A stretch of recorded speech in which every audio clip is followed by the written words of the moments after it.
할렐루야, 예수 안에서 반드시 좋은 일이 있습니다. 우리나라는 산업화가 급격하게 이루어진 관계로 지난 50년간 엄청난 변화가 있었습니다. 제가 독일에 10년간 선교사로 사역하다가 다시 한국에 돌아와서 보니 10년이면 강산도 변한다는 속담이 사실임을 알 수가 있었죠. 그런 연구가 있었는지 모르겠지만 지난 반세기 동안 가장 많이 변화된 나라를 꼽으라고 하면 단연 대한민국일 것입니다. 가장 먼저 먹고 사는 것이 달라졌습니다. 지금도 북한에서는 구호로 삼는 쌀밥에 고깃국이 꿈인 시대는 이미 지났습니다.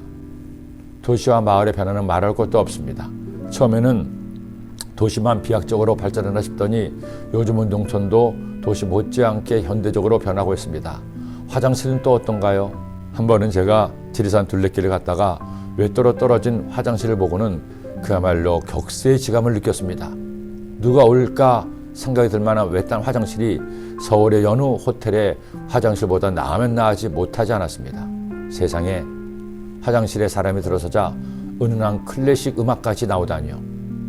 이렇게 우리나라는 급격한 경제 성장과 함께 많은 면에서 보다 나은 변화를 가져왔습니다.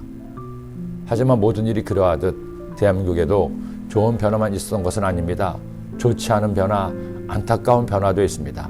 대표적인 경우가 성에 대한 인식의 변화입니다.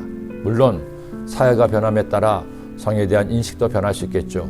언제나 같을 수만은 없기 때문입니다. 하지만 사람이 만물의 영장으로 하나님을 닮은 영적인 존재로서 마땅히 지켜야 할 성적인 도리가 있음을 부인해서는 안 될 것입니다. 죄가 세상에 들어온 이래 사탄은 하나님과 사람 사이를 이간질시키고 사람을 타락케 하는 방편으로 성적 쾌락을 도구로 사용했습니다. 이것은 비단 요즘 시대만 그런 것은 아닙니다. 3400년 전 이스라엘 백성들이 가나안에 가려고 했던 때도 마찬가지였습니다. 이스라엘 민족이 살았던 애굽도 그렇지만 그들이 들어갈 가나안은 특히 성적인 문란이 상상을 초월했습니다. 더구나 당시 성적 타락의 배후에는 가나안의 종교가 있었습니다. 종교적 제의를 한다는 핑계로 매춘과 매매춘이 거리낌 없이 이루어지고 있었죠. 그런 가나안에 가야 할 이스라엘 백성에게 하나님께서 하나님의 백성으로서 절대로 해서는 안 될 성적인 죄악 행위를 경고하시는 겁니다. 첫째는 근친상간, 둘째는 간음, 셋째는 동성애, 넷째는 수간입니다. 왜 하나님은 굳이 이런 것까지 율법을 통해 명령하셨나요? 이런 더러운 짓들이 당시 실제로 이루어지고 있었기 때문입니다.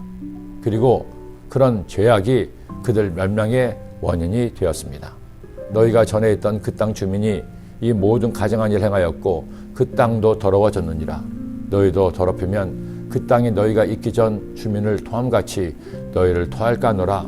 이 가증한 모든 일을 행하는 자는 그 백성 중에서 끊어지리라.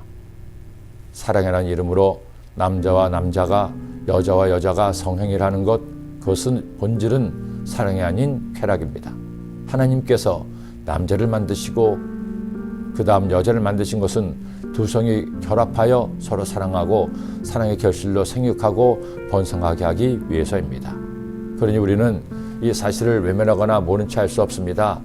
신앙적으로 잘못되었다고 생각하는 것을 잘못되었다고 말하는 것은 차별이 아닙니다. 오히려 말하지 못하게 하는 것이 차별이 될 수 있습니다.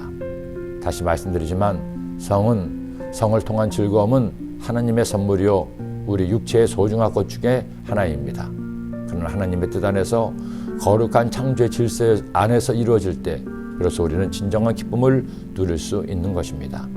그러니 여러분, 우리가 이런 모습으로는 살지는 않는다고 하더라도 이 말씀을 통해 다시 한번 되새깁시다. 하나님의 자녀는 거룩한 족속이요 왕같은 제사장이니 우리의 몸도 영혼도 거룩하게 지켜가기를 결단합시다. 그래서 주님의 은혜를 마음껏 받아 누리는 여러분이 되시기를 기도합니다. 기도드립니다. 하나님 아버지, 하나님께서 우리에게 허락하신 소중한 성을 귀하게 주님께 허락하신 질서 안에서 잘 사용해서 행복하게 하시고 사랑하게 하시고 생육하고 번성하게 하여 주옵소서. 예수님의 이름으로 기도드립니다.